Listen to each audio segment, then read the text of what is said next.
Everyone, welcome to part third and the final part for our full length test series, test number one. This is part three. Till now, we have covered till question number 50. Last question हमारा TST का था. Today, we would be starting from 54th question and we would try to cover all of these questions. आप देख सकते हो, this detailed chart contains कि हमने कौन कौन से टॉपिक से क्वेश्चंस रखा है, एलआर से, क्यूए से, कौन से टॉपिक से हमने कौन सा नंबर क्वेश्चन रखा है. So these are the sets that we are going to start now. अभी सारे क्वेश्चन ये डीएस वाले हैं, डेटा सफिशिएंसी वाले हैं.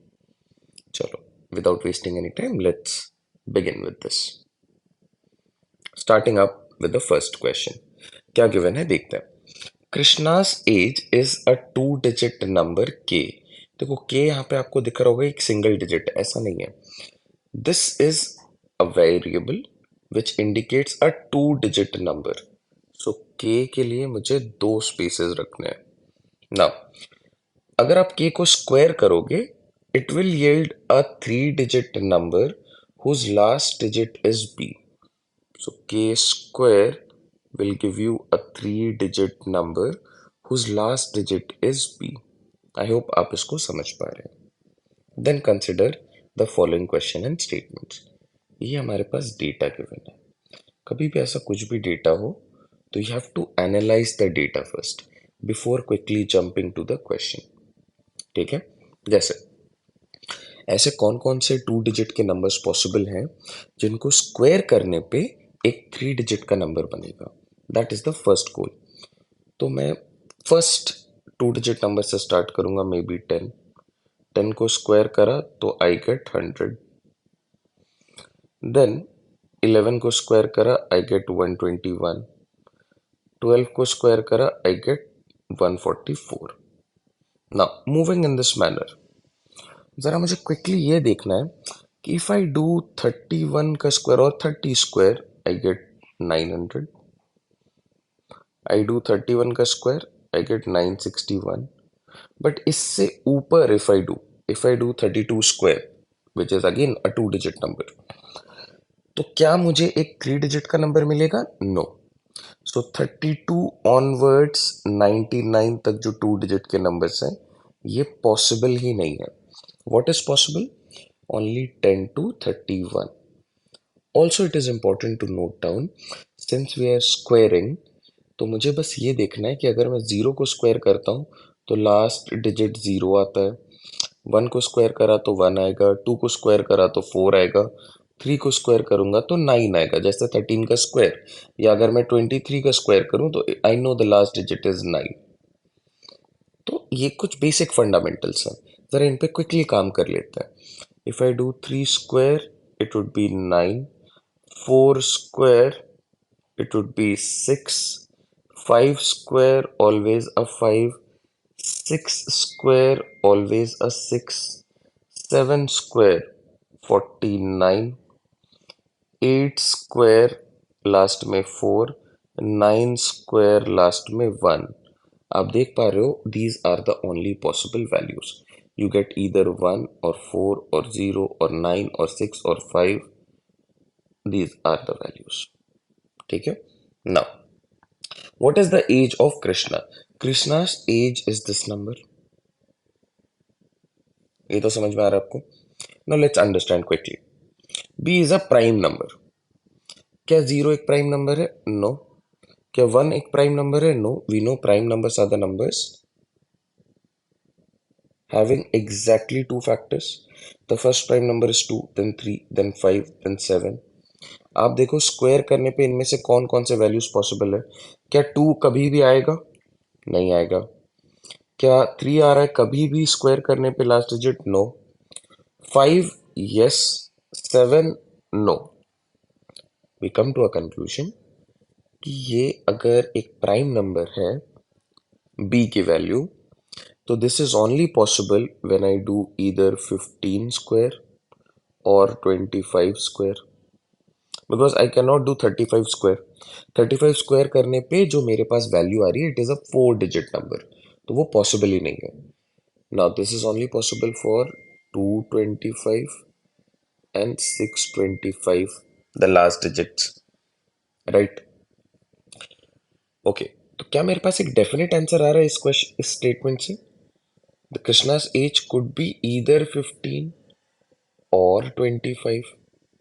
I don't have a definite answer, so I'll say this single statement is not sufficient to answer the question. Now I'll have to forget this data. B is one third of K. B is one third of K. K अगर मेरे लिए है 12, 12 का अगर मैं one third करूं तो I get 4, तो 12 एक पॉसिबल रिजल्ट है। अगर मैं 15 लेता हूँ, 15 को 3 से डिवाइड करूँ, दिस इज वन थर्ड, तो ये देगा 5, तो 15 is also a possible result. So 12 is a possible result, 15 is a possible result. What else? अगर मैं इसको let's say 18 को अगर मैं डिवाइड करूँ 3 से, तो I get 6, but this is not possible. Then again, few more values are there. अगर आप कैलकुलेशन करते हो, अगर दो वैल्यूज आ रहे हैं तो इट इज क्लियर कि आपका एक स्टेटमेंट तो सफिशिएंट नहीं है। Now whenever we combine this, मुझे बस कॉमन देखना है, तो ऊपर वाले पे तो यही दो वैल्यूज एग्जैक्टली पॉसिबल थे, आपको बस नीचे वाले पे चेक करना है कौन कौन से एग्जैक्ट वैल्यूज पॉसिबल है। तो आप देखो क्या 25 पॉसिबल होगा यहाँ से? 25 को अगर 3 से डिवाइड करते हो, you don't get an integer, आपको जो वैल्यू मिल रही है वो पॉइंट में मिल रही है, तो दिस इज नॉट पॉसिबल। तो कॉमन कनेक्टिंग पार्ट इन दोनों को कंबाइन करने पे आ रहा है 15। So 15 is the age of Krishna which is K, और जब आप इसे स्क्वायर करोगे तो you would be getting 225 and B is the last digit. You are able to say this whenever you only combine both the data. So the statements, both the statements together are sufficient to answer the question. Option C is the correct fit here. If n is a two-digit number, then consider the following statements and a question. What is the value of the two-digit number n? ठीक है, देखते हैं। The number formed by reversing the digits of n is 27 less than the original number. Okay. ऐसे question में पहले मुझे ये समझना है, how do I exactly form the number. अगर मेरे पास एक टू डिजिट का नंबर है, then the number formation would be, let's say the digits at the 10th place is denoted by t and the unit place is denoted by u. तो 10 into t plus 1 into u, ये हमारा number बन गया। आप कभी भी किसी भी एक एग्जांपल से इसे टेस्ट कर सकते हो। Let's say our number is 23, so 10 into 2 plus 3, 20 plus 3, we get 23। I hope ये पार्ट आप फॉलो कर पा रहे हैं। अगर 3 डिजिट का नंबर होता तो let's say this R H T U, 100 into h plus 10 into t plus 1 into u। Clear है? ऐसे ही हमें प्रोसीड करना होता है। Now let's start. Number form by reversing the digits, ये नंबर था मेरा, अगर मैं डिजिट्स को रिवर्स कर दूं तो नंबर कुछ ऐसा होगा, 10 into you plus 1 into T, बस डिजिट्स को रिवर्स कर दिया।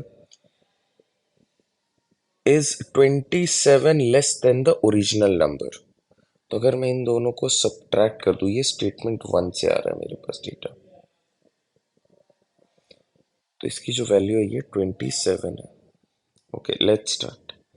10t minus t, we get 9t, and minus of 10un plus u, we get 9u, this is 27।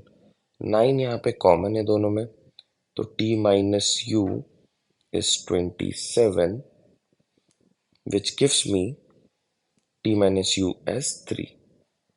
तो इन दो डिजिट्स के बीच का जो डिफरेंस है वो आ रहा है 3। अब एक बार ही देखते हैं क्या क्या पॉसिबल वैल्यूज हो सकते हैं यहाँ पे। ये दोनों इंडिविजुअल डिजिट्स है, राइट? सबसे बड़े वाले डिजिट से स्टार्ट करो 9, और यहाँ पे 6, this is 3, then 8 and 5, this is also 3, Then we have 7 and 4. This is also 3. 6 and 3. This is also 3. 5 and 2. This is also 3. Then 4 and 1. This is also 3. ये सारे फिलहाल पॉसिबल वैल्यूज हैं मेरे पास, राइट? अब जरा आते हैं. The sum of the digits of n is 11. Sum of the digits of n is 11. Okay.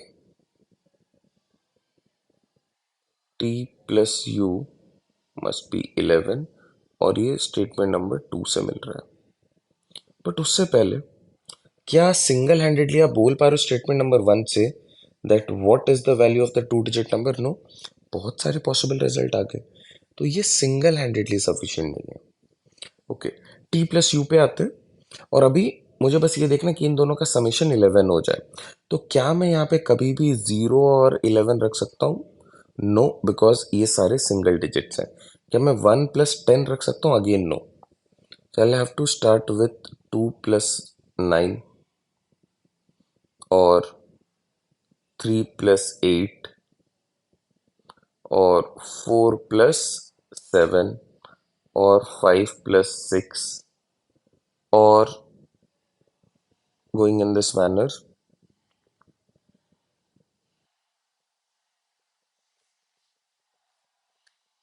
अब आपको देखना है क्या इससे भी आंसर हो रहा है? No. Can we get to a connecting part जहाँ पे मैं दो वैल्यूज को कंबाइन करूँ और मुझे दोनों के लिए सेम रिजल्ट मिल जाए? क्या 8 और 3, 7 और 4? Yes, 7 and 4. 7 and 4. 7 and 4 is common.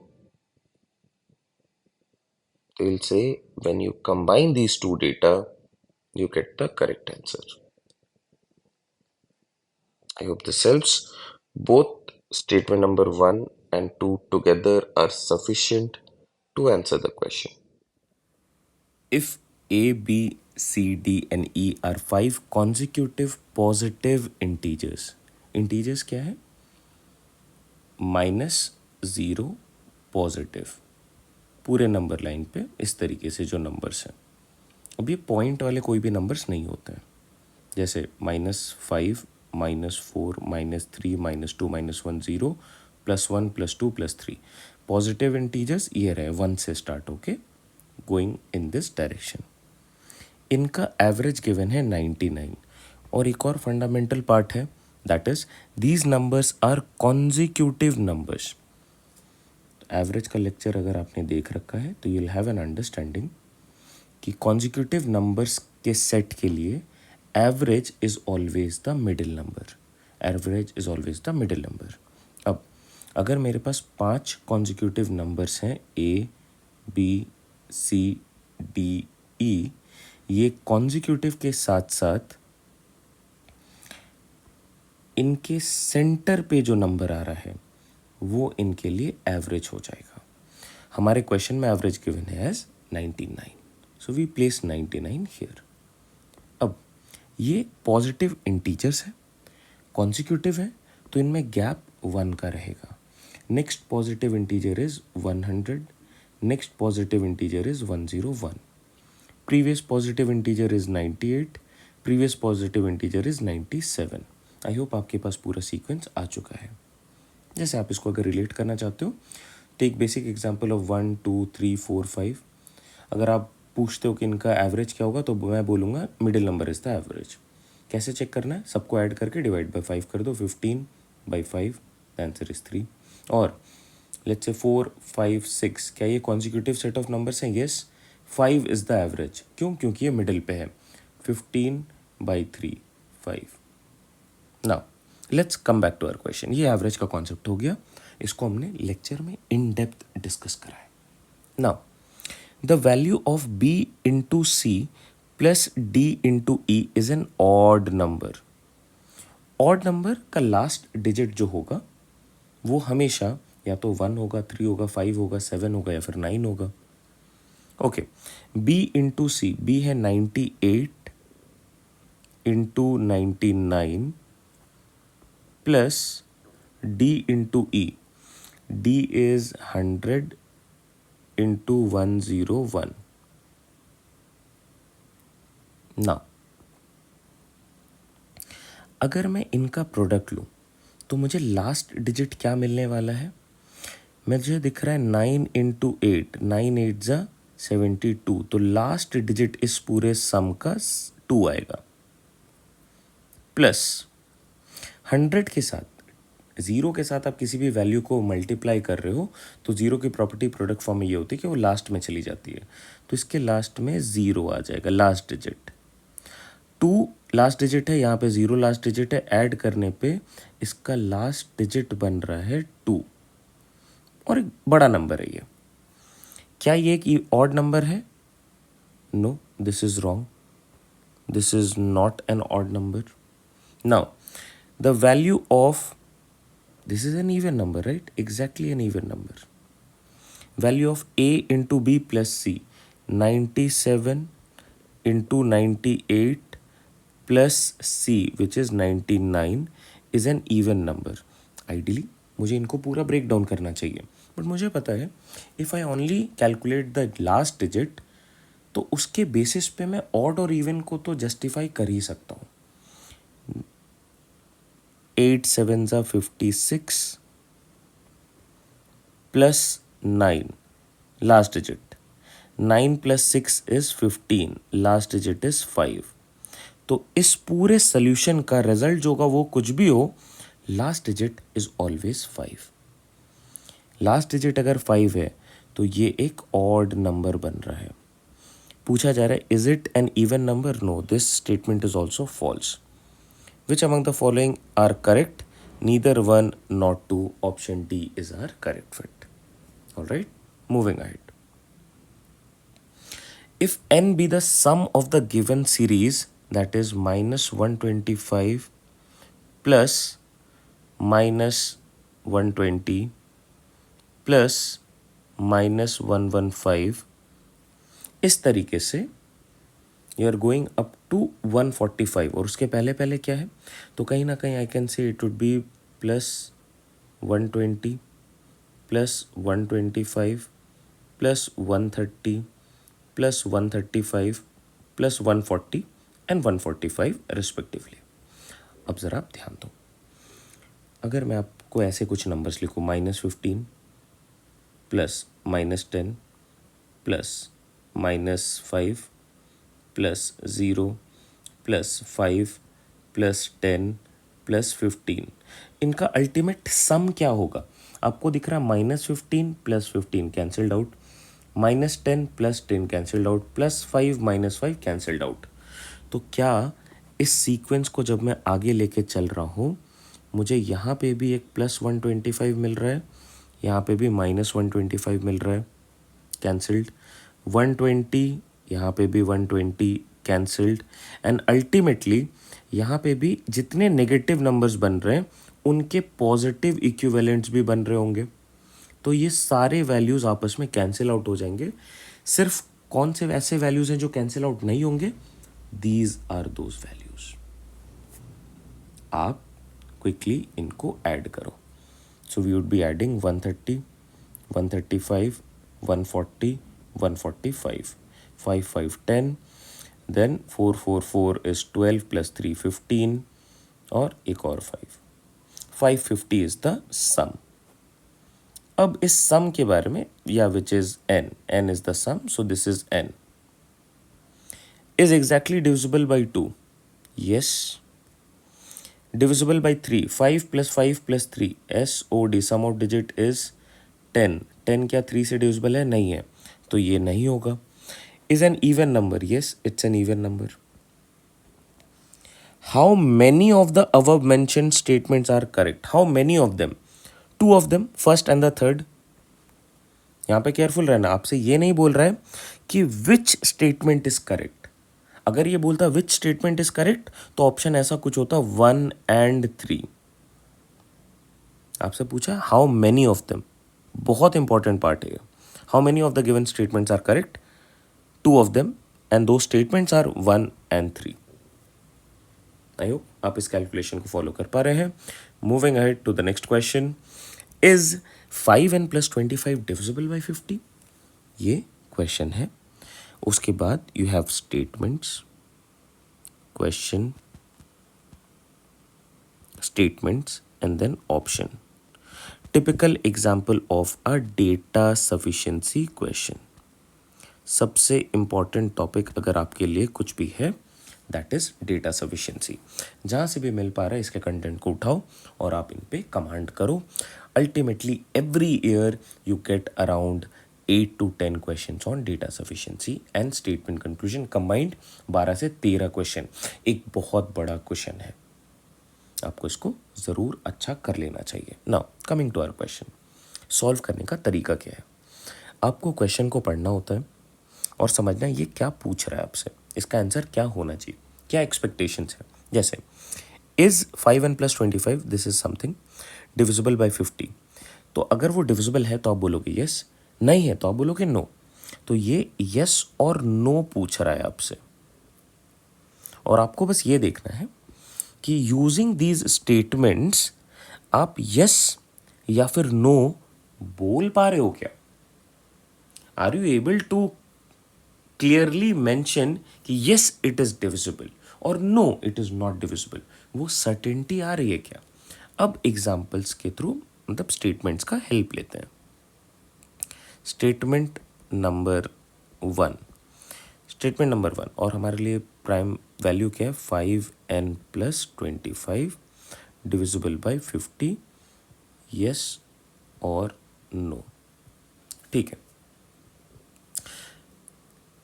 Statement 1 जो मुझे हेल्प कर रहा है वो ये कह रहा है कि n is divisible by 5।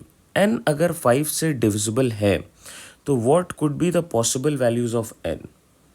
5, 10, 15, 20, clear है? These are the possible values of n। अगर मैं इन पॉसिबल वैल्यूज को 5n + 25 पे रख दूँ तो 5 × 5 25 + 25, 25 + 25 इज 50। क्या ये 50 से डिविजिबल है? यस।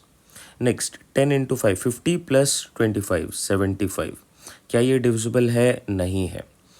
बट क्या 10 n की पॉसिबल वैल्यू हो सकती है स्टेटमेंट से? यस। तो आपको दिख रहा है कि n is divisible by 5, n could be any of these numbers. कुछ नंबर्स ऐसे हैं जिससे वो डिविजिबल हो रहा है, कुछ नंबर है जिससे वो डिविजिबल नहीं भी हो रहा है। तो ये बोल पाना कि यस इट इज़ डिविजिबल और no it is not divisible, इस पे श्योरिटी आ रही है क्या? नहीं आ रही है। तो स्टेटमेंट नंबर 1 से आप इसको आंसर नहीं कर पा रहे हो कि वेदर इट इज़ डिविजिबल और नॉट डिविजिबल। जैसे 15 × 5 75 + 25 100। क्या 100 डिविजिबल है? Yes. But 5 × 20 100 and 25 125, is this divisible by 50? No. तो n की वैल्यू, क्योंकि n यहाँ पे 5 से डिविजिबल है तो ऐसे बहुत सारे वैल्यू बनेंगे, कुछ वैल्यूज पे डिविजिबल है, कुछ पे नहीं भी है। तो क्या आप इससे श्योरली कुछ बोल पा रहे हो? नो। नाउ स्टेटमेंट 2,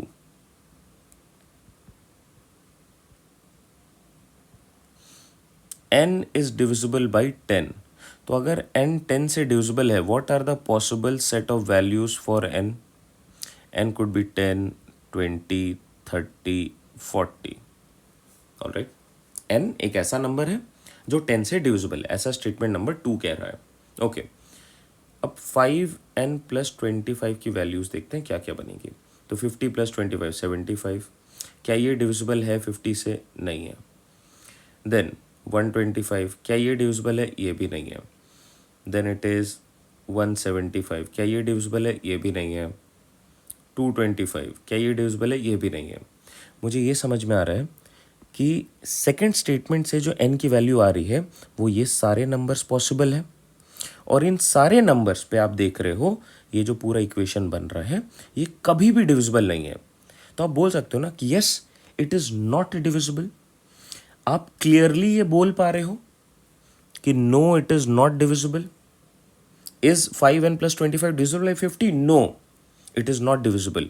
और कौन सा ऐसा स्टेटमेंट है जो आपको ये श्योरिटी दे रहा है? Statement number 2। तो इस पर्टिकुलर स्टेटमेंट को अगर आप यूज़ करते हो तो क्या आप आंसर कर पा रहे हो? आंसर कर पा रहे हो ना कि yes, this statement, this value is not divisible by 50। तो we are able to answer it. तो अब मुझे कंबाइन करने का नीड भी नहीं है।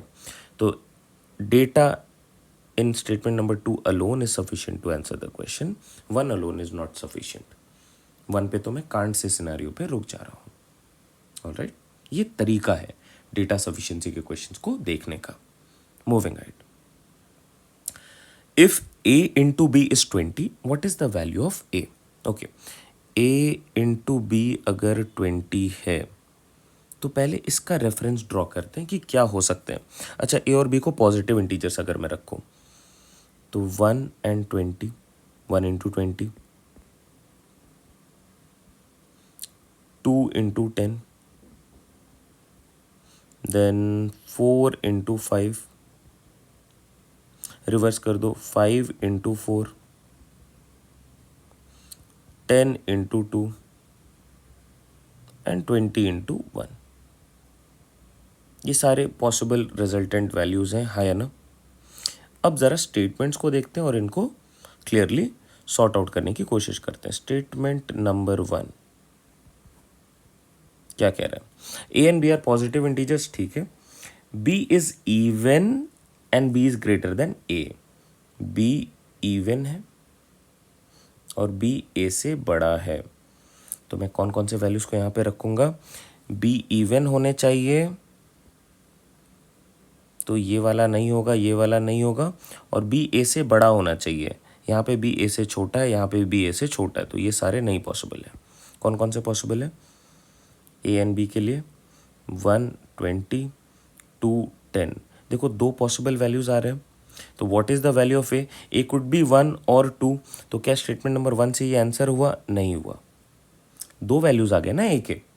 आप श्योरिटी से कुछ एक तो नहीं बोल सकते हो। Now looking at statement number 2, a and b are again positive integers, b is odd and again b is greater than a।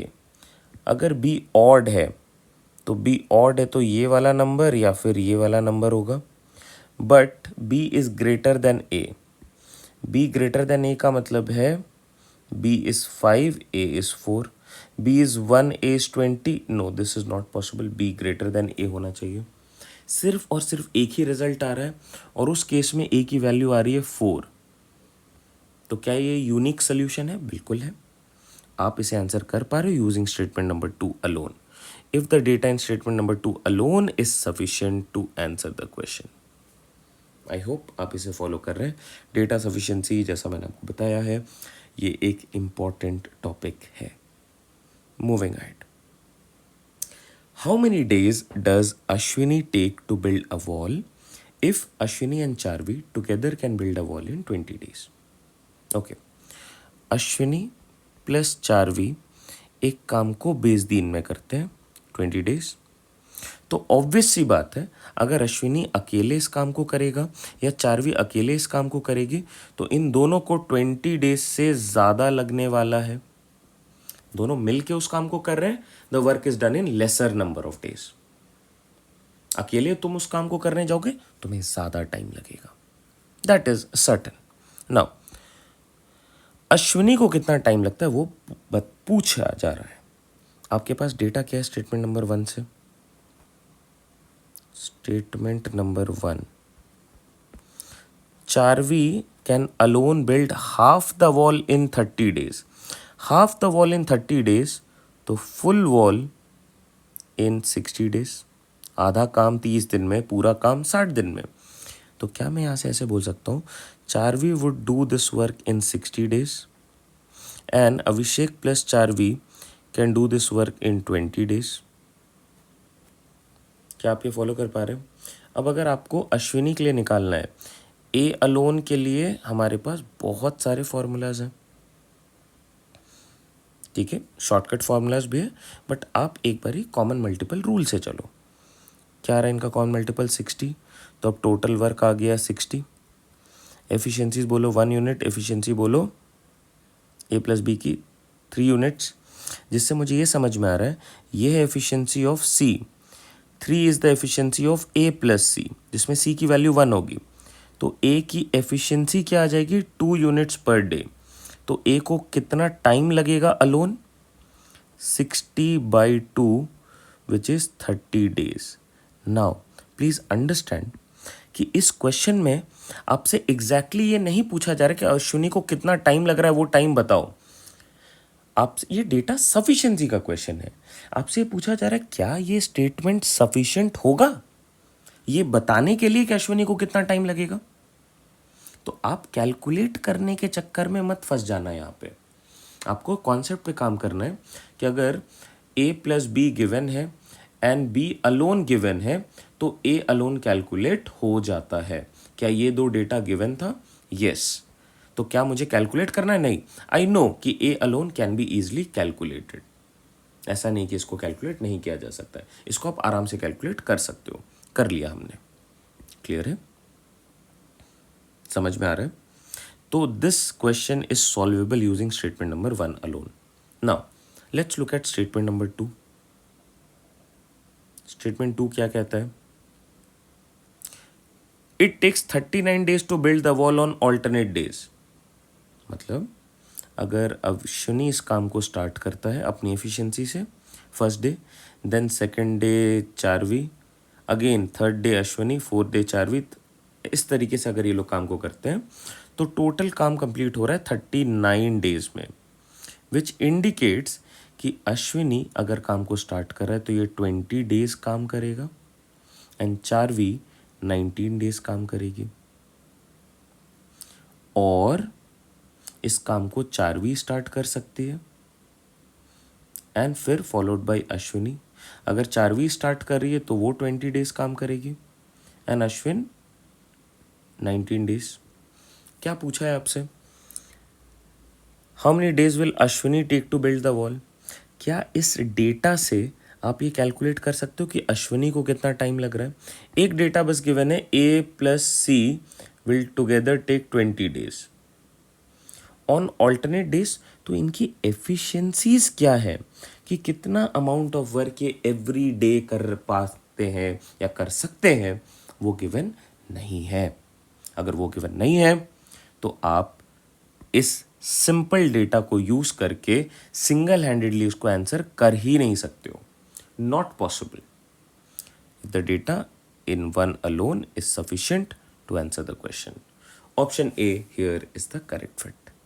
I hope this helps. Moving ahead. A seller has 110 kg of rice.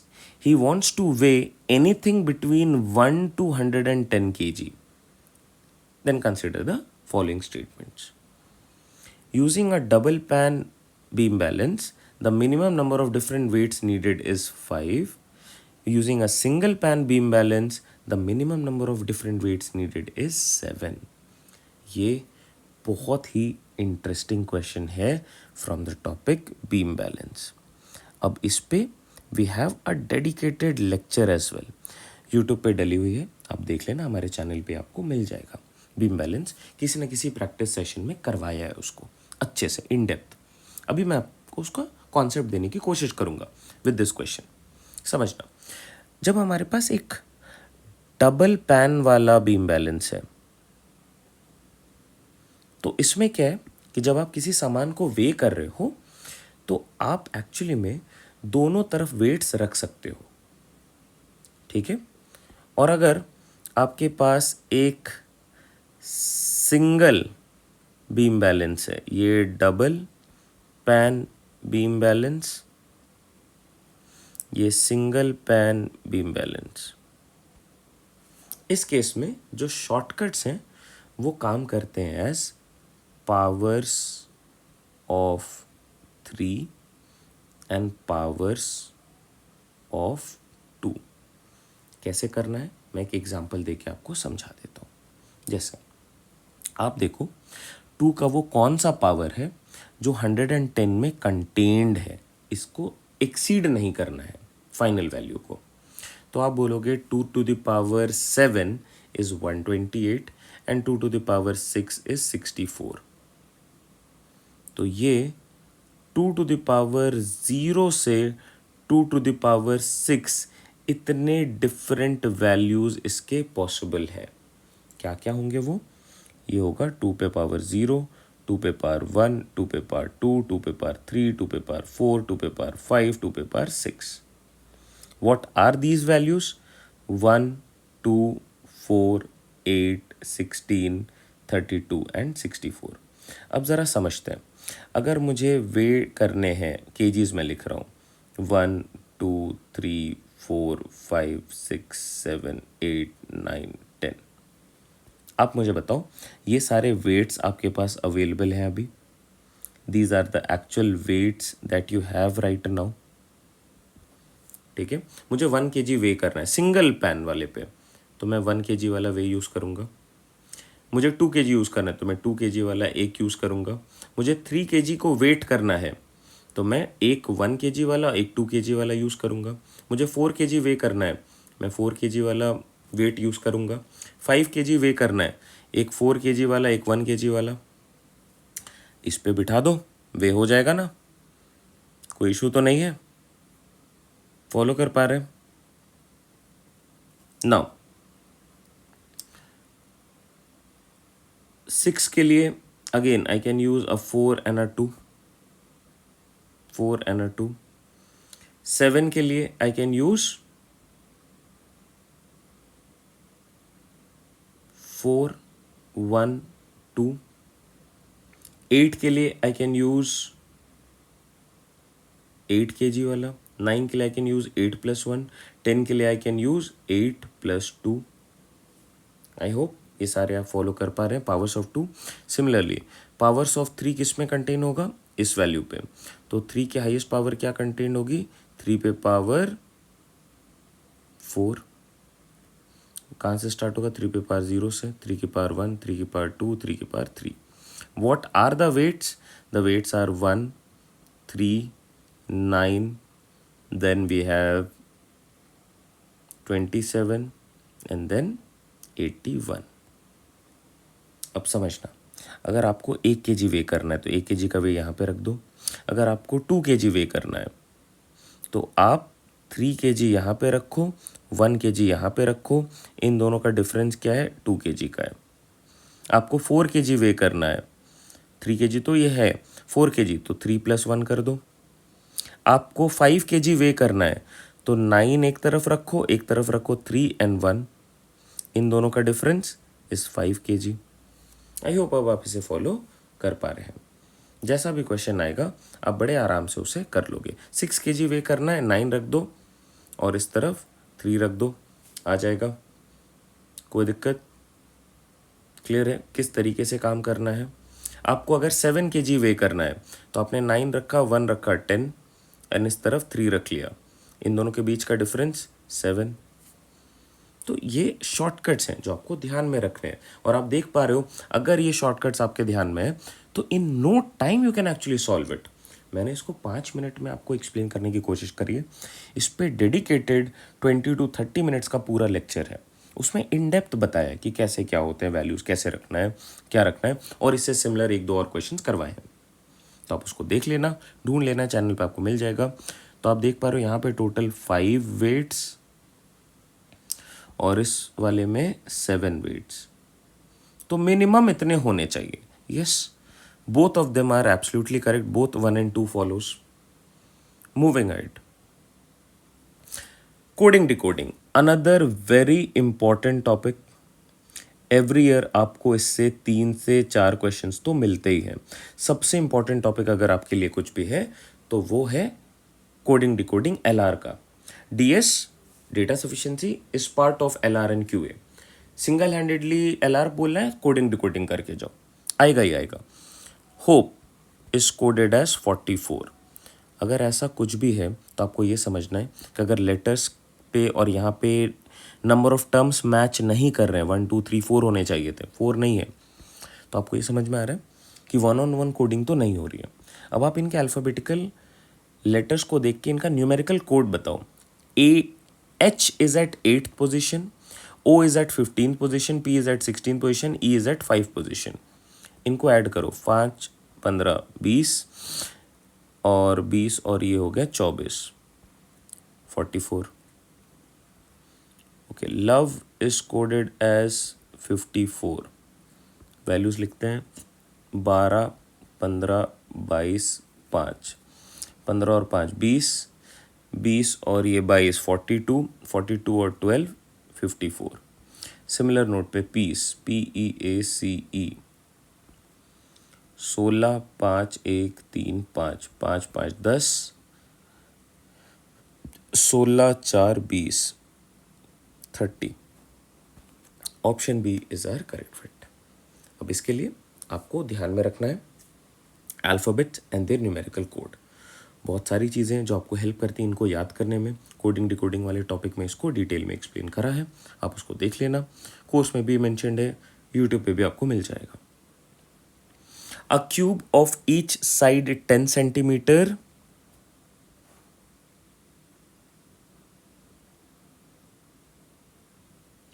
is painted blue, black and purple on pairs of opposite faces.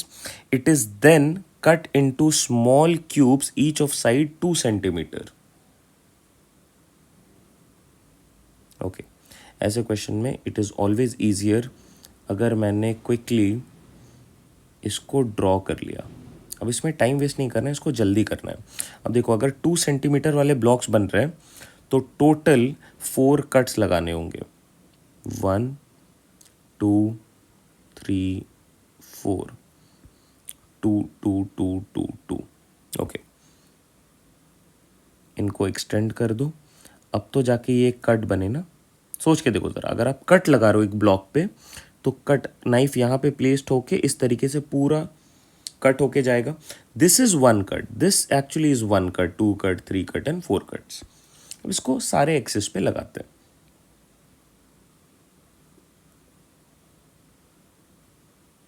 इस चीज़ पे जब आपको practice हो जाती है तो आप जल्दी करने लग जाते हो. आइडली इसको डेवलप करो आप, ये हेल्प करता है. फॉर्मूलाज भी हैं बट ये जो कॉन्सेप्चुअल मेथड है ये आपको कभी भी निराश नहीं करेगा. Even if you forget the formulas, आपको ये हमेशा हेल्प कर जाएगा ना. आपने ये ब्लॉक बना लिया है. ब्लू अगर यहाँ पे है तो ब्लू इस तरफ भी पेंटेड है. अगर ब्लैक यहाँ पे है तो ब्लैक डाउन पे भी पेंटेड है. इस तरफ अगर पर्पल है तो इसके ऑपोजिट में भी पर्पल है. Now how many cubes are here? Quickly count अगर मुझे करना है कि what is the total number of cubes form, तो आप यहाँ से काउंटिंग स्टार्ट करो. 1 2 3 4 5 6 7 8 9 10 11 12 13 14 15 16 17 18 19 20 21 22 23 24 25. 25 in the first floor and there are total 5 floors. 25 into 5, 125 cubes. Okay. The number of small cubes having only 3 faces painted. Only 3 faces painted का मतलब क्या है? Only 3 faces painted का मतलब है all the elements at the corners. ये वाले कितने हैं टोटल?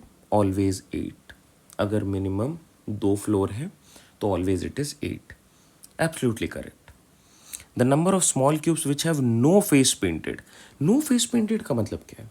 यार यहाँ पे तो आपने पेंट करा है ना, इस पे भी पेंट करा है, इस तरफ भी पेंट करा है. How can a cube be form which has no face painted? सोच के देखो ज़रा.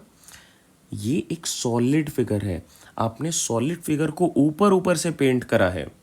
Then you have cut it into so many cubes. तो ये वाले क्यूब्स जो कि ये अगर मैं फ्लोर्स में इनको डिवाइड कर दूं, समझना, विजुअलाइज करना ज़रा, इंपॉर्टेंट है. First floor and 5th floor को अगर मैं छोड़ दूं, इसमें तो देखो पेंट्स दिख रहे हैं आपको, आउटर लेयर है तो पेंट्स हैं. Second floor, 3rd floor and 4th floor की बात हो रही है. उसमें भी जो सेंटर पे हैं ये वाले जो क्यूब्स हैं, जो कि यहाँ पे नहीं, इस वाले फ्लोर में प्रेजेंट है, इस पोजीशन पे, 3rd वाले फ्लोर पे बीचों बीच प्रेजेंट है ये वाले क्यूब्स. आउटर लेयर वाले नहीं, ये वाला जो है इसका, ये वाला नहीं, नॉट दिस, सेंटर पे जो लाई कर रहे हैं, जो कि बाकी सारे क्यूब से ढके हुए हैं, कवर्ड है, वो वाले क्यूब्स की बात हो रही है. They do not have any face painted. And how many of such cubes are present? So 1 2 3 4 5 6 7 8 9. 9 such cubes are there in row number or floor number 2 3 and 4. 9 9 9 27. इसका डायरेक्ट फॉर्मूला भी है, बट फिलहाल मैं आपको फॉर्मूला लिख के confuse नहीं करने वाला हूँ. How many of them are absolutely correct? Both of them, both 1 and 2 are absolutely correct. Okay, moving ahead. Consider the following statement with respect to a natural number of the form p to the power 6n, where n is again a natural number. Okay, यहाँ पे p की power 6n है.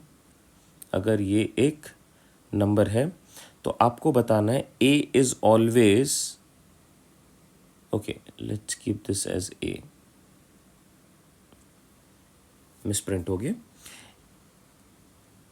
a is always perfect square, a is always perfect cube. क्या होगा? What are perfect squares?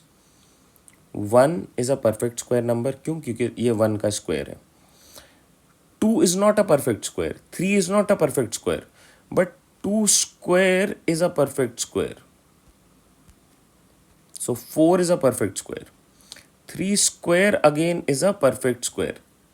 जैसे 9. 4 square is again a perfect square, 16. So these are perfect squares. What are perfect cubes? 1, 8, 27, 64 and so on. कोई दिक्कत? Follow कर पा रहे हैं क्या? ओके, अब एक चीज़ आपको समझनी है, ये यहाँ पे लिमिटेड नहीं होता है. स्क्वायर में we generally know it is power 2, cube में we know it is power 3, but what we need to understand is that it is always in multiples of 2 and multiples of 3. जैसे किसी भी value पे, किसी भी number पे अगर मैंने पावर 2n रखा है या पावर 2 रखा है, तो क्या ये एक परफेक्ट स्क्वायर होगा? यस. अगर मैं इस पे पावर 4 रख रहा हूँ विच इज़ 2n के फॉर्मेट पे 4, ये क्या परफेक्ट स्क्वायर है? बिल्कुल है. अगर मैं पावर 6 रख रहा हूँ, क्या ये एक परफेक्ट स्क्वायर है? बिल्कुल है. अगर मैं पावर 8 रख रहा हूँ, क्या ये एक परफेक्ट स्क्वायर है? बिल्कुल है. आई होप आप इसे फॉलो कर पा रहे हैं. फॉर एग्जाम्पल कोई भी वैल्यू ले लो, 2. What is 2 square? 4, perfect square. 2 पे पावर 4, व्हाट इज 2 पे power 4? 16. Is it a perfect square? Yes. What is 2 पे power 6? 64. Is it a perfect square? Yes. 2 पे power 8, 256. Is it a perfect square? Yes. I hope आप बात समझ पा रहे हो मैं क्या कह रहा हूँ. 2n पे अगर होगा परफेक्ट स्क्वायर है. 3n अगर उसके पावर्स हैं, जैसे 3, 6, 9, 12, वो सारे परफेक्ट क्यूब हैं. और इन दोनों का एक कॉमन पावर क्या आ रहा है? कॉमन ग्राउंड या common multiple 3 into 2 6n. Any number of the form 6n is both a perfect square as well as a perfect cube. तो कोई भी नंबर जो इस फॉर्मेट पे है, वो सारे नंबर्स परफेक्ट स्क्वायर के साथ साथ परफेक्ट क्यूब भी है. फॉर एग्जाम्पल 1 पे रख दो 6 पावर, होगा ना? तो 1 इज वन सच नंबर जो कि परफेक्ट स्क्वायर भी है, परफेक्ट क्यूब भी है. 2 पे रख दो 6 पावर, क्या रहे 2 पे power 6? 64. This is square of 8 and cube root of 4. Sorry, cube root बोल रहा हूँ, क्यूब ऑफ 4. तो परफेक्ट स्क्वायर भी है, परफेक्ट क्यूब भी है. देख पा रहे हो, परफेक्ट क्यूब भी है. और 8 का स्क्वायर करोगे तो 64 आएगा, तो परफेक्ट स्क्वायर भी है. 3 पे पावर 6 रख दो, क्या ये होगा? बिल्कुल होगा. 729 है ना? आई होप आप इसे फॉलो कर पा रहे हैं, क्लियर है? चलो ध्यान देना, ये सारे वैल्यूज़ हैं, तो ये दोनों ही स्टेटमेंट्स करेक्ट हैं। आपसे प्राइम नंबर पे बेस्ड सवाल पूछे जाते हैं, आपसे परफेक्ट स्क्वायर, परफेक्ट क्यूब्स, इनके एप्लीकेशन पे बेस्ड सवाल पूछा जाता है। This is one such question जहाँ पे इनके एप्लीकेशन पे अपने लोग काम कर रहे हैं। Alright, so both of them are absolutely correct. Moving ahead, in each question below you have to take the given statement to be true even if they seem to be at variance from the commonly known facts. Okay, ये syllogism का question है, पिछले साल नहीं आया था, उसके पिछले साल भी नहीं आया है, बट ये रिपीटेड क्वेश्चन में से है, ये एक्सपेक्टेड भी है कि आपसे पूछा जा सकता है। इस पे वीडियो डली हुई है, चैनल पे आप जाके देख लेना, या कोर्स में भी इसके वीडियोस हैं जिसको हमने एक्सटेंसिवली डिस्कस करा है। ये ईजी है, आई अग्री, बट ये कन्फ्यूजिंग भी है आपको अगर अंडरस्टैंडिंग नहीं है कॉन्सेप्ट्स की या कीवर्ड्स की। इनको सॉल्व करने के लिए बेसिक फॉर्मेट होता है, मैं उस पर काम कर रहा हूँ। जैसे ऑल टॉप्स आर जीन्स, तो आपने एक सर्कल बना लिया, इससे आप टॉप्स को डिनोट कर रहे हो। ऑल टॉप्स आर जीन्स, तो ये जीन्स जो है वो बड़ा सर्कल होगा, जीन्स यहाँ पे आ गया। Next, some jeans are boxes, some का मतलब होता है कनेक्टिविटी, ये जीन्स एंड बॉक्सेस कनेक्टेड होने चाहिए, कैसे भी कनेक्टेड हो, बस कनेक्टेड होने चाहिए, तो some jeans are boxers. Done. अब इस डायग्राम को बोला जाता है मिनिमम ओवरलैपिंग रूल वाला डायग्राम। इसके थ्रू आप कंक्लूजन्स को देखते हो generally. Some jeans are tops, some jeans are tops, jeans are tops का मतलब क्या है? सम का मतलब है कनेक्टिविटी। क्या जीन्स और टॉप्स कनेक्टेड है, हमेशा रहेंगे? Yes, so this is definitely true. No jeans are tops, no jeans are tops, भाई ये तो हमेशा कनेक्टेड है, आप इनको सेपरेट कैसे करोगे? This is definitely false. Some tops are boxers, some tops are boxers, क्या ये दोनों अब फिलहाल आपको कनेक्टेड दिख रहे हैं? फिलहाल तो कनेक्टेड नहीं दिख रहे हैं, तो सम टॉप्स आर बॉक्सर्स ये बोलना गलत हो जाएगा। लेकिन क्या इनको कोई रोक रहा है कनेक्ट होने से? इनके बीच में ऐसा कोई भी रिलेशन नहीं है ना कि ये they will not be connected, they can always overlap with one another, तो ये हो भी सकता है। ऐसे केसेस को बोला जाता है कांट से सिनारियो, और इसमें जब तक पॉसिबिलिटी नहीं लग के पूछी जाए तब तक ये डीटी नहीं बनते हैं।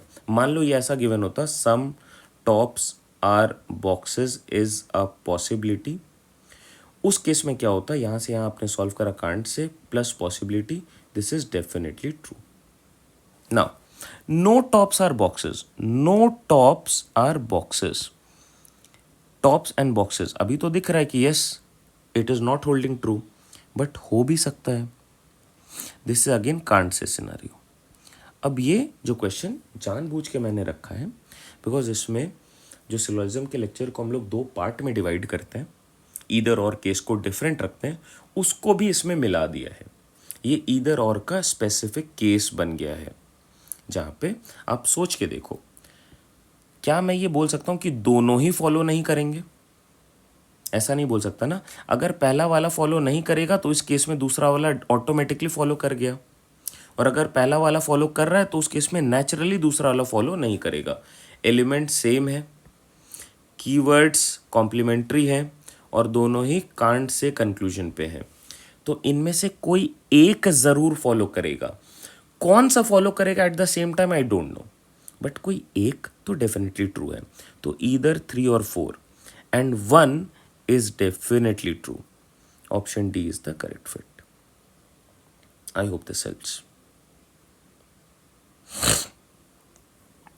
As a result of 33.33% hike in the price of sugar, what is 33.33 in terms of fraction? 1/3. 1/3 का हाइक हुआ है, तो आपका प्राइस जो भी है वो क्या बन जाएगा? आपका प्राइस अभी बन जाएगा 4/3, है ना? 1/3 बढ़ा है, मतलब अगर आपका प्राइस टोटल 3 पार्ट्स है, उसका 1 पार्ट अभी बढ़ चुका है, तो 1 पार्ट अगर आपके एक्चुअल वैल्यू में ऐड हो जाएगा तो 4 बन जाएगा ना। इसको देखने का ये भी तरीका है कि आपके ओरिजिनल वैल्यू है 100%, उसमें 33.33% का इंक्रीमेंट हो रहा है, तो ये बन जाएगा 133.33% और 133.33 बाई 100। इसको सिंप्लीफाई करेंगे अपने लोग तो 4/3 आएगा। वही मैं कह रहा हूँ, 4/3 of the current price. Clear है ना? इस क्वेश्चन को समझते हैं, क्या इंपॉर्टेंट है इसमें। As a result of hike in the price a person is able to purchase 8 kg less for rupees 1280. What is the original price of sugar per kg? ऐसे क्वेश्चन का ये मतलब होता है कि आपका बजट फिक्स्ड है कि आप इतने ही रुपए खर्च कर सकते हो। अब अगर आपका बजट फिक्स्ड है तो price into consumption will give you the budget और योर एक्सपेंसेस इज 1280, है ना। अब इनमें से अगर प्राइस बढ़ गया और आपको बजट को भी नहीं घटाना बढ़ाना, बजट को सेम रखना है, एज इट इज़ रखना है, तो आपको नेचुरली कंजम्पशन को रिड्यूस करना होगा। वही हो रहा है यहाँ पे। अगर प्राइस बढ़ चुकी है तो आप लेसर कंज्यूम करोगे ना उस सेम अमाउंट पे। और अगर आपकी प्राइस घट गई किसी भी चीज़ की, which is very unlikely to happen, लेकिन मान लो ऐसा हो गया, किसी आर्टिकल का प्राइस घट गया, तो इस बार आप अगर इस प्राइस पॉइंट से कंज्यूम करोगे तो आपके ये पूरे पैसे खर्च नहीं होंगे। तो आप क्या करते हो, आपके पास जो एक्स्ट्रा पैसे बचते हैं आप उसमें कंजम्पशन को बढ़ा लेते हो, so that this remains same. हमारा कॉन्सेप्ट ये कहता है कि हमें एक्सपेंसेस को सेम रखना है। ओके, दूसरे इक्वेशन पे आते हैं। अब मेरे लिए न्यू प्राइस है 1/3 हाइक होके, इंक्रीज होके 4/3p, and what is my new consumption? Earlier consumption -8 kg। ये C यहाँ पे डिनोट कर रहा है number of kgs consumed, P यहाँ पे डिनोट कर रहा है प्राइस ऑफ शुगर पर kg। This is 1280। ज़रा आप सिंप्लीफाई करो, ये 4 यहाँ पे मल्टीप्लाई हो रहा है तो यहाँ पे नीचे आ जाएगा। जैसे नीचे आएगा तो ये इसको कट करेगा एज 320, तो मैं डायरेक्टली कट कर दे रहा हूँ 320। ये 3 यहाँ से यहाँ पे मल्टीप्लाई हो जाएगा, सो इंटू 3 करके ये बन जाएगा 69960। तो मैं लिख रहा हूँ P into C minus 8 into P, this is equal to 320 into 3 which is 960। Now P into C के लिए ऑलरेडी वैल्यू गिवन है 1280, इस वैल्यू को यहाँ पे डायरेक्टली यूज करो। तो 1280 minus 960 is equal to 8p। Simplify करते हैं, 280 एंड 40 320 इज 8p। इस 8 को नीचे लेके आओ, कितनी बार में कट करेगा 40। तो इनिशियल प्राइस क्या आ गया आपका ₹40 पर kg। क्या पूछा है? ओरिजिनल प्राइस, इनिशियल प्राइस ₹40 पर kg। What is the final price? 40 into 4/3, 160/3 final price, अगर पूछे तो। ठीक है, moving at. A frog can climb up a well at a rate of 3 feet per minute, but due to the slipperiness of the well, the frog slips down 2 feet before it starts climbing the next minute. If the depth of the well is 33 feet, how much time will the frog take to reach the top? Topic is effective work rate. Number system का topic है, इस पे अच्छे questions पूछे गए हैं previous year में, और ये जो पर्टिकुलर क्वेश्चन है ये तो प्लेसमेंट सेक्टर में बहुत ज़्यादा रिपीट होता है। अब इसको देखते हैं, ये सिंपल है, डिफ़िकल्ट नहीं है। इसमें कुछ अजम्पशंस होते हैं, उस पर ज़रा पहले समझ लेते हैं, समझदारी से काम करते हैं पहले। जैसे आप ये समझो, सपोज हमारा जो डेप्थ है, depth of the well, that is 4 feet. Frog के बारे में क्या बोला जा रहा है? फ्रॉग यहाँ से 3 फीट का जंप लेता है, बट 3 फीट का मार्क टच करके वो 2 फीट स्लाइड डाउन कर जाता है। तो इफेक्टिवली वो कितना कवर कर रहा है पर मिनट? तो वो 1 फीट पर मिनट कवर कर रहा है। लेकिन जैसे ही सेकेंड मिनट पे जाएंगे, वो 1 फीट पे है, इस बार वो इस 1 फीट से या 1 फुट से जंप लेगा। जैसे ही वो जंप लेगा तो वो कितने का जंप लेगा? वो 3 फीट का जंप लेगा। जैसे उसने 3 फीट का जंप लिया, वो टॉप को मैच कर जाता है, और ये अजम्पशन है कि अगर वो टॉप को मैच कर जाता है तो वो फॉल बैक नहीं करेगा। तो उसको स्टार्ट करने का तरीका उल्टा होता है। क्या होता है कि आप देखो आपके लिए टोटल डेप्थ क्या है। अगर आपके लिए टोटल डेप्थ है 33 फीट, जैसा इस क्वेश्चन में गिवन है, तो लास्ट वाला जो जंप होगा वो इफेक्टिव वर्क रेट वाले से नहीं होगा सॉल्व, वो डायरेक्टली 3 फीट का जंप लेगा। तो पहले तो आप इससे लास्ट अटेम्प्ट को माइनस कर दो। सो आपने 3 फीट को माइनस करा। What do you have now? We are at 30 feet. तो ये फ्रॉग ये 30 फीट इफेक्टिव वर्क रेट से क्लाइम करेगा। इफेक्टिव वर्क रेट क्या है? 3 feet up, 2 feet down, 1 feet और foot per minute. So 30 foot करने में इसे कितना टाइम लगेगा? 1 foot per minute, 30 foot, 30 feet, 30 minutes. 30 minutes पे ये यहाँ पे आ जाता है। इन द नेक्स्ट मिनट ये 3 फीट का जंप लेगा, तो plus 1 more minute. So total time is 31 minutes. Option C is the correct fit. बहुत इंपॉर्टेंट क्वेश्चन है, इसको आप छोटे वैल्यूज से समझने की कोशिश करो। ये एग्जाम्पल मैंने आपको समझा दिया है। अब आप जरा नेक्स्ट क्वेश्चन पे फोकस करो। Pointing a girl, Dixit said, she is the only daughter of my grandfather's son. How is the girl related to Dixit? अब एक चीज़ इंपॉर्टेंट है, अगर कभी भी क्वेश्चन में ये बोला जा रहा है पॉइंटिंग अ गर्ल, और ये नहीं बोला जा रहा है in a photograph, in a portrait, in a picture, ऐसा कुछ भी नहीं गिवन है, that means Dikshit could be pointing to herself as well. Dikshit नाम सुन के कैसा लग रहा है उसके बेसिस पे जज मत करो, बिकॉज ब्लड रिलेशन का ही जनरल रूल है कि do not assume the gender based on names. तो Dixit could be female as well. लेकिन यहाँ पे जैसे बोला जा रहा है पॉइंटिंग अ गर्ल, फोटोग्राफ में नहीं बोल रहा है, तो दीक्षित एक्चुअली एक गर्ल को पॉइंट आउट कर रहा होगा। Dixit and the girl are not the same person. But अगर बोलता pointing a girl in a photograph, आप खुद सोचो, आपकी पुरानी एक फोटोग्राफ है, आप उसमें खुद को ही पॉइंट करके किसी को आपके बारे में कुछ बता सकते हो, हाँ या ना? बिल्कुल ये पॉसिबल है। तो अगर यहाँ पे होता इन अ फोटोग्राफ, तो Dixit could be referring to herself as well, वो पॉसिबिलिटी होती, अभी नहीं होगी।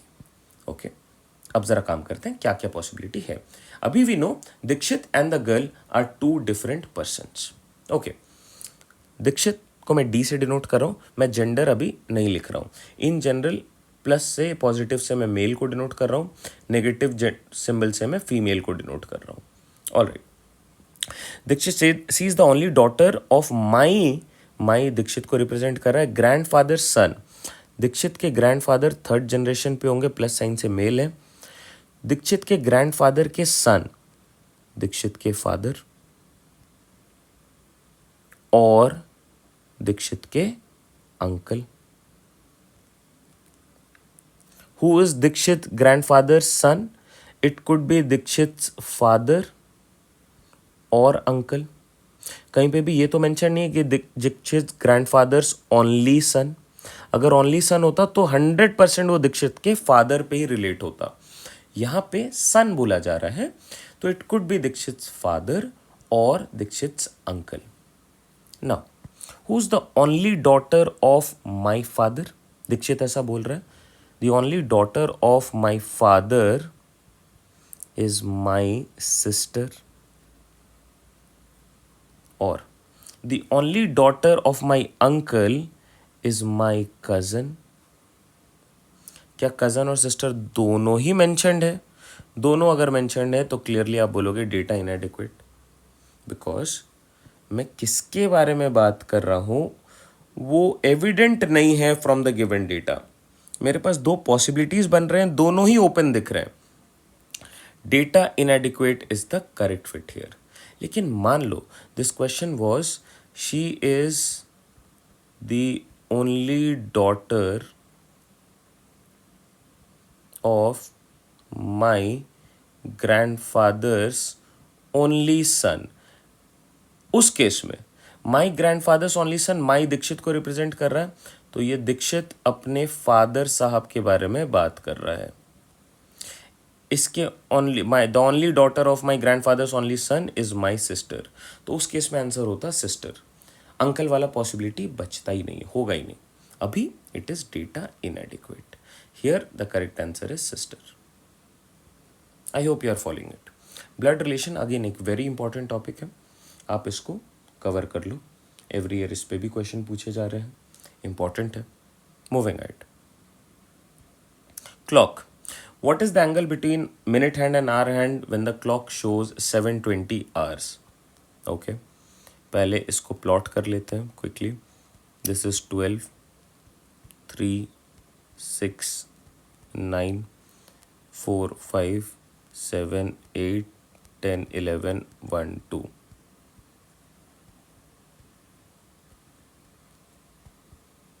टाइम क्या है? 7:20. Minute hand exactly at 4. Minute hand exactly at 4. है ना? Where will the hour hand be? सोच के बताओ ज़रा. क्या hour hand exactly 7 पे होगा? Hour hand exactly 7 पे 7 o'clock पे होगा. ये minute hand चलना स्टार्ट कर रहा है और 4 पे पहुंच गया है, तो hour hand बैठा नहीं रहेगा ना, वो भी तो अपने पेस पे चलना स्टार्ट कर देगा. उसको भी तो 7 से 8 पे जाना है. This hour hand will be moving at its own pace and not at 7. Some step forward. ये तो मुझे क्लियर है.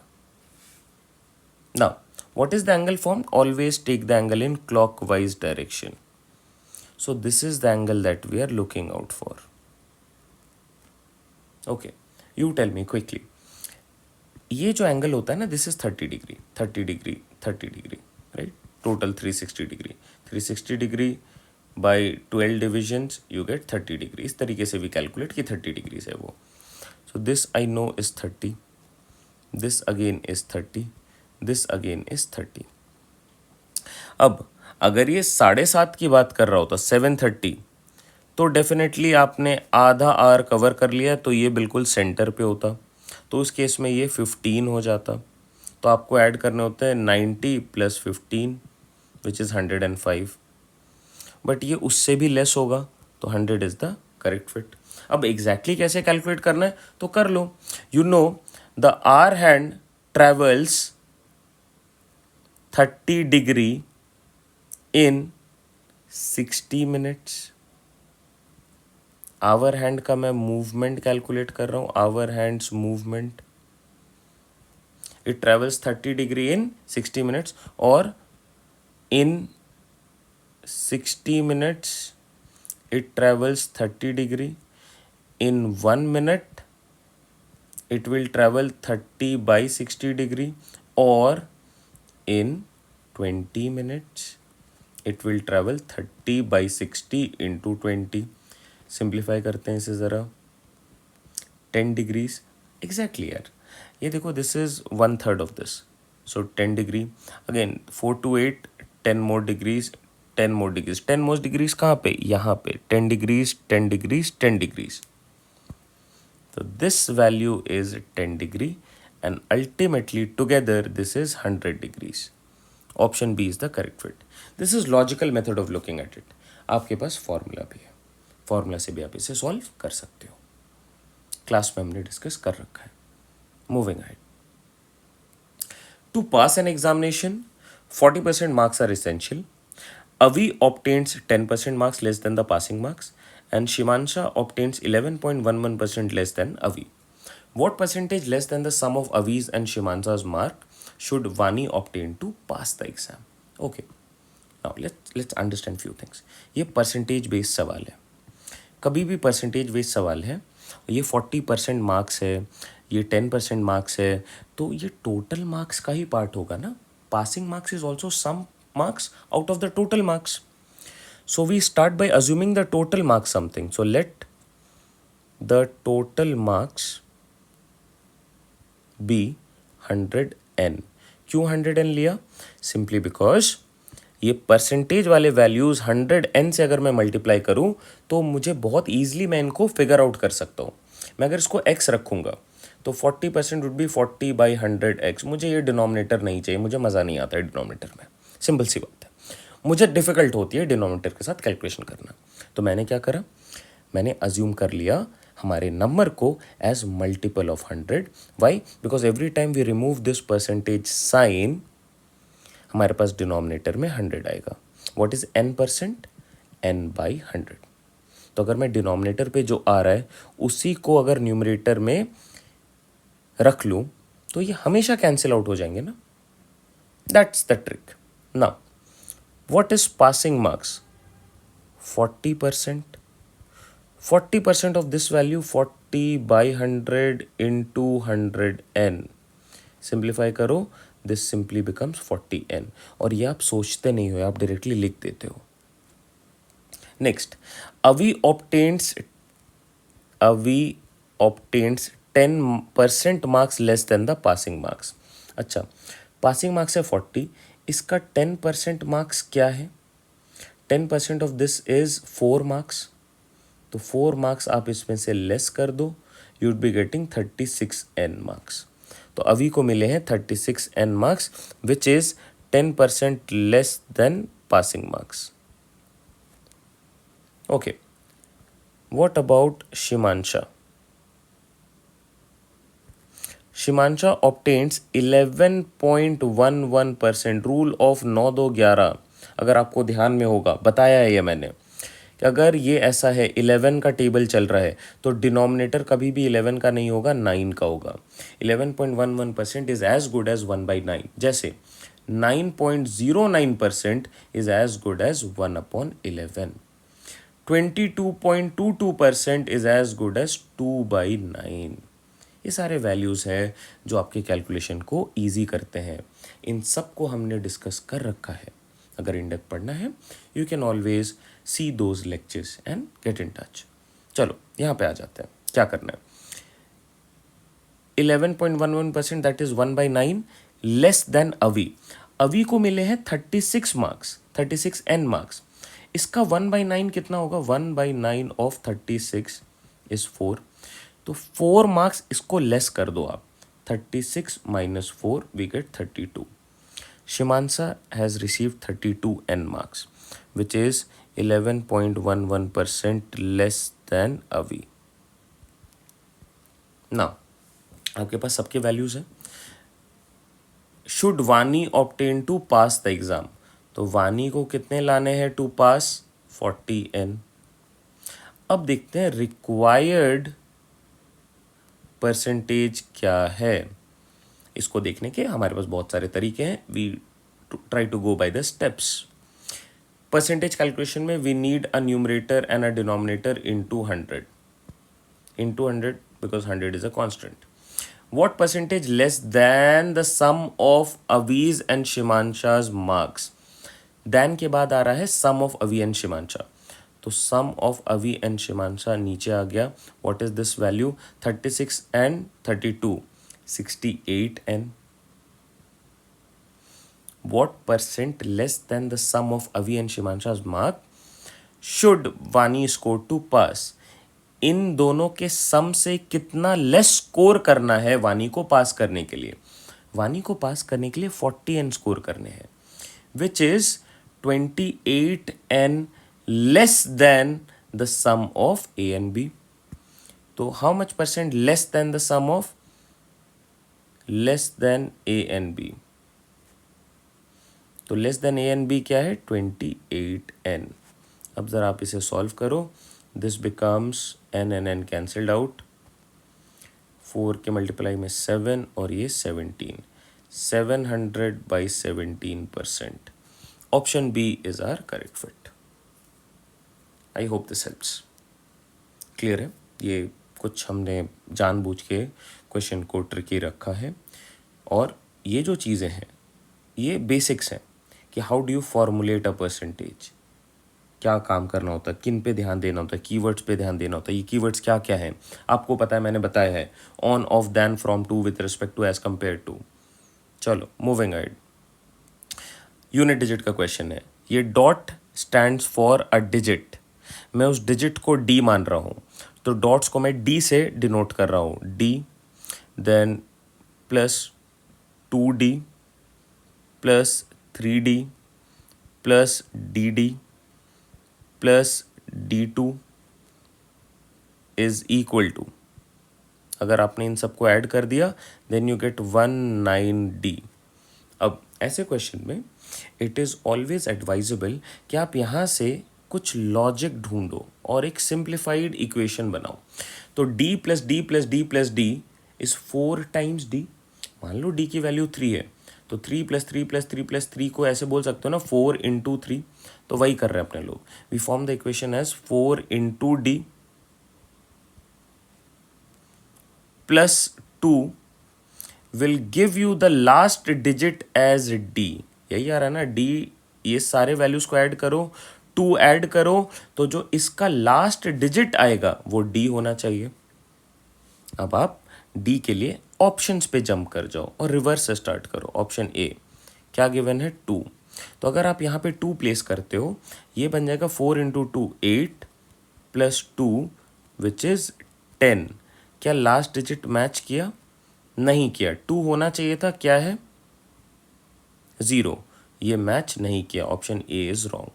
बी पे आ जाओ, 5 प्लेस करते ही 4 इंटू 5 20 प्लस 5 20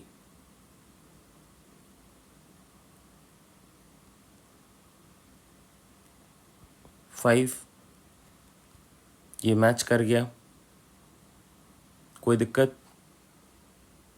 फॉलो कर पा रहे हैं? क्लियर है ना?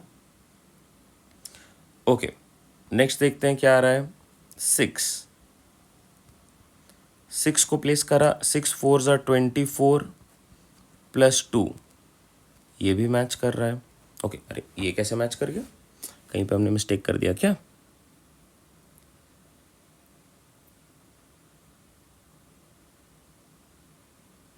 ओहो यार, यहाँ पे 2 ऐड करना है। 20 प्लस 2 इट इज 22। तो ये मैच नहीं कर रहा है। ऑल राइट, ये मैच कर गया, ऑप्शन सी मैच कर गया, that is your correct answer. अब एक बारी 7 के लिए भी चेक कर लो, जस्ट फॉर योर कन्वीनियंस। 7 रखा, 7 4 ज़ा 28 प्लस 2 यू गेट 30। 30 का आपको 0 पे फोकस करना है। क्या ये दोनों मैच कर रहे हैं? नहीं कर रहे हैं, तो ये भी करेक्ट फिट नहीं है। Option C 6 is are correct fit. Moving ahead, permutation combination का सवाल है, देखते हैं। A B C are 3 places such that 4 different routes from A to B, 5 different routes from B to C, and 4 different routes from A to C.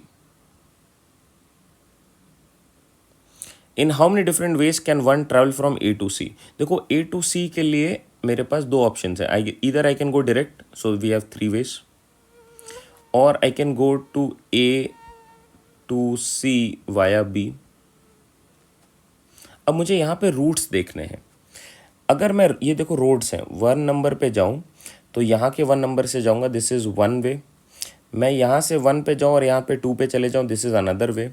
मैं यहाँ से 1 पे जाऊँ और यहाँ पे 3 पे चले जाऊँ, दिस इज़ अनदर वे। मैं यहाँ पे 1 पे जाऊँ और यहाँ पे चले जाऊँ 4 पे, ये दिस इज़ अनदर वे। मैं 1 पे जाऊँ, मैं 5th पे चले जाऊँ, दिस इज़ अनदर वे। तो with every road I have 5 option. मेरे पास है टोटल 4 रोड्स और यहाँ पे बनेंगे 5। तो 4 into 5 20 ways we have. All of these are different routes. सोच के देखो ज़रा, रोड नंबर 1 2 3 4, रोड नंबर 1 2 3 4 5, सारे डिफरेंट पार्ट्स की बात कर रहे हैं। तो टोटल क्या आ जाएगा मेरे लिए?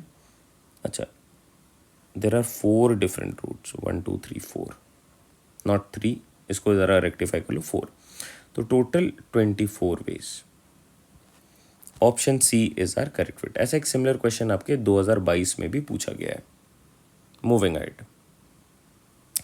How many words meaning for meaningless can be formed using all the letters of the word backfire in which the vowels are always together. Vowels और ऑलवेज टुगेदर का एक बेसिक सा कॉन्सेप्ट है, वो ये है कि जो वॉवेल्स आपको दिख रहे हैं इसमें, आप उनको साथ में रख दो, ए आई ई साथ में हो गए, make a box.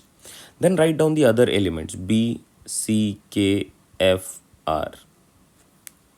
Now, count the number of terms. One box is taken as one term. 2, 3, 4, 5, 6.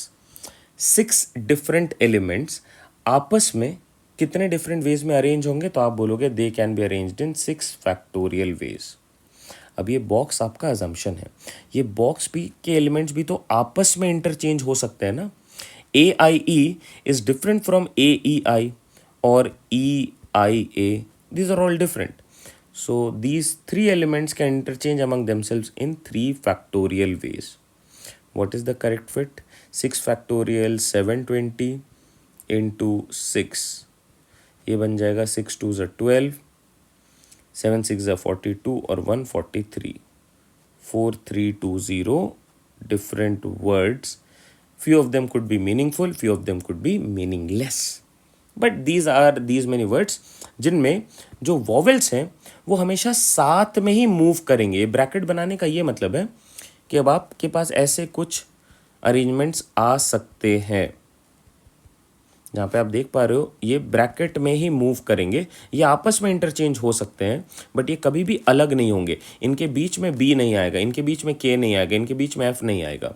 They will always be together. That is the core concept, grouping together का कॉन्सेप्ट. इसका डायरेक्ट फॉर्मूला भी है, मैंने इसको logical approach से आपको बताया है. Moving to the next question. Again a question from combination. Shaking hands combination का क्वेश्चन है. जैसे अगर मान लो 3 लोगों ने आपस में हैंडशेक करा तो आप बताओ what is the number of handshake. A B C 3 लोग. ए ने बी के साथ हैंडशेक करा, ए ने सी के साथ हैंडशेक करा, ए ने 2 हैंडशेक करे. अब आप बताओ अगर ए ने बी के साथ हैंडशेक कर लिया है तो क्या बी वापस से ए के साथ हैंडशेक करेगा? A shaking hands with B is same as B shaking hands with A, isn't it? सोचो जरा इस पे. India playing against Australia is same as Australia playing against India. आप ऐसा तो नहीं बोलोगे कि 2 मैचेस खेले जा रहे हैं. There is only 1 match that is being played and that match is played between India and Australia. India playing against Australia is same as Australia playing against India. यहाँ पे कॉम्बिनेशन लगता है. A to B is equal to B to A combination. जैसे अब B सिर्फ सी के साथ handshake करेगा, 1 मोर हैंडशेक. और आप देख पा रहे हो सब ने एक दूसरे के साथ हैंडशेक कर लिया है. ए ने बी के साथ सी के साथ हैंडशेक कर लिया, बी ने ए के साथ एंड सी के साथ हैंडशेक कर लिया, सी ने इन दोनों के साथ हैंडशेक कर लिया है. तो टोटल 3 हैंडशेक. फॉर्मूला क्या यूज़ करते हैं अपने लोग ऐसे क्वेश्चंस में? NC2. How do we break NC2? n into n-1 upon 2. ठीक है. जैसे number of students 3, 3C2. 3 into 3 minus 1, 2 by 2. 3 handshake. अभी क्या नंबर है हमारे लिए? 21 स्टूडेंट्स हैं. Every student shook hands with every other student. Total number of handshake if it is compulsory to shake hands once in the morning. सिर्फ एक बार handshake कर रहे हैं. Okay. 21C2. 21 into 20 by 2 factorial और 2. 210 handshakes. Option A is our correct fit. Moving ahead. Number system का question है ये, factors पे बेस्ड. फैक्टर अगेन एक इम्पॉर्टेंट टॉपिक है. देखते हैं कैसे करना होता है. डिवाइजर्स का मतलब ही है factors. What is the number of divisors of 500 और फैक्टर्स ऑफ 500 एक्सक्लूडिंग 1 एंड 500. देखो किसी भी नंबर का फैक्टर जैसे 12 के अगर मैं फैक्टर्स आपसे पूछूं या डिवाइजर्स पूछूं तो आप बोलोगे पहला फैक्टर या डिवाइजर इसका 1 होगा, लास्ट वाला डिवाइजर इसका 12 होगा. किसी भी नंबर का फैक्टर 1 और वो नंबर खुद तो होता ही होता है. इसके अलावा 12 के लिए we have factor as 2, 3, 4 and 6. Alright. मुझे बताना है 500 के टोटल नंबर ऑफ फैक्टर्स कितने हैं.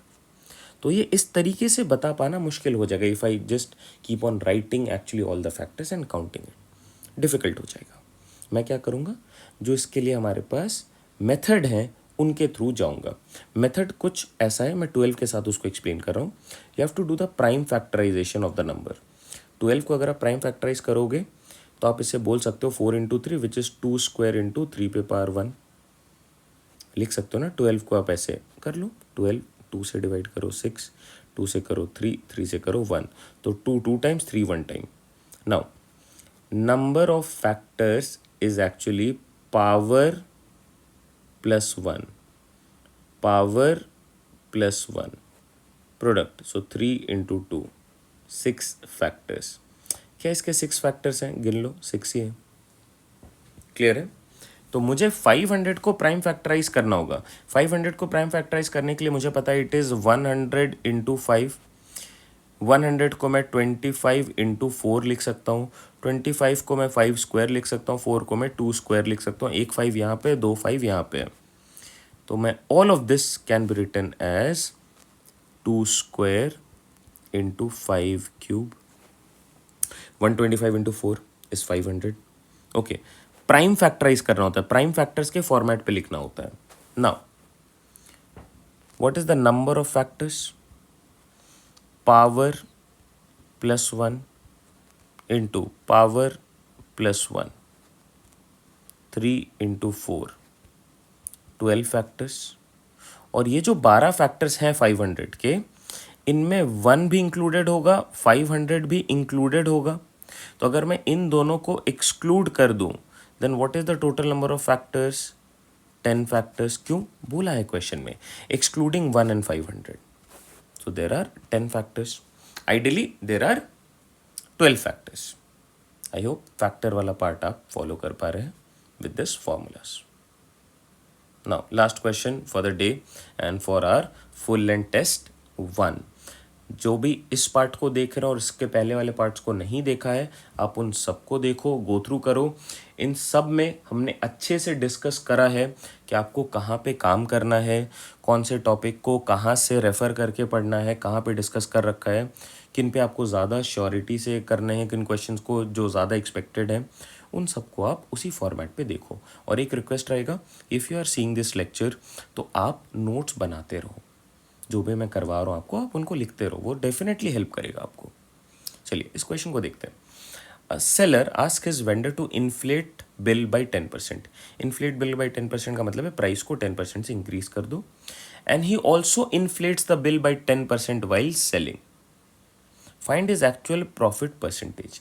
तो देखो 10% से तो ये बोल के प्राइस इंक्रीज करवा ले रहा है, वापस से ये 10% इंक्रीज करवा ले रहा है, तो क्या ये 20% इंक्रीमेंट करवा रहा है? Is it? सोच के देखो जरा। No. Y?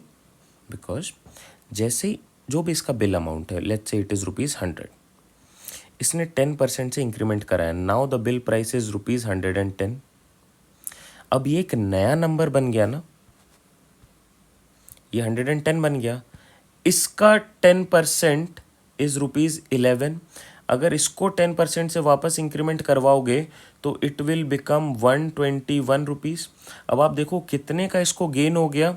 This person is gaining ₹21 out of ₹100 invested, and percentage में this is into 100 which is 21/100 into 100 और 21%। Option C is are correct fit. इसको बोला जाता है नेट चेंज और सक्सेसिव चेंज। ऑलराइट, जो भी आपके डाउट्स हैं आप मेंशन कर दो, आपको कैसा लगा सेशन वो भी आप चैट बॉक्स पे मेंशन कर दो। If you have any queries please reach out to us. Thank you, take care, bye bye, stay tuned for more such videos. Take care everyone, happy learning.